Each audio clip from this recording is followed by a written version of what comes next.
3.10. As soon as Kevin felt well enough, he went to a Bolivian army base and asked them to look for Yossi.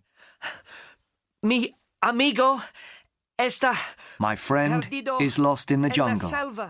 Deben buscarle. You must look for him. The army officer he spoke to was sure that Yossi must be dead.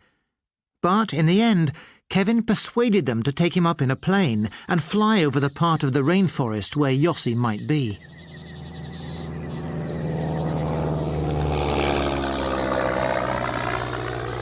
But the plane had to fly too high over the rainforest, and the forest was too dense. They couldn't see anything at all. It was a hopeless search. Kevin felt terribly guilty.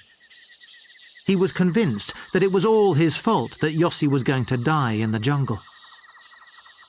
Kevin's last hope was to pay a local man with a boat to take him up the river to look for his friend.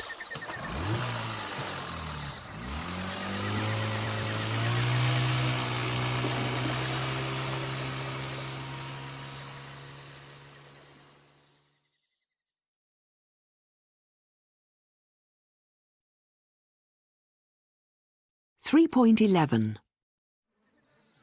By now, Yossi had been on his own in the jungle for nearly 3 weeks. He hadn't eaten for days. He was starving, exhausted, and slowly losing his mind. It was evening. He lay down by the side of the river, ready for another night alone in the jungle. Suddenly, he heard the sound of a bee buzzing in his ear. He thought a bee had got inside his mosquito net. But when he opened his eyes, he saw that the buzzing noise wasn't a bee. It was a boat. Yossi was too weak to shout. But Kevin had already seen him. Yossi! Yossi! Yossi! It was a 1 in a million chance that Kevin would find his friend, but he did. Yossi was saved.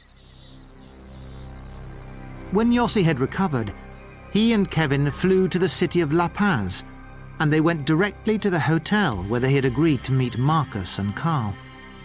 But Marcus and Carl were not at the hotel. The two men had never arrived back in the town of Apollo. The Bolivian army organized a search of the rainforest, but Marcus and Carl were never seen again.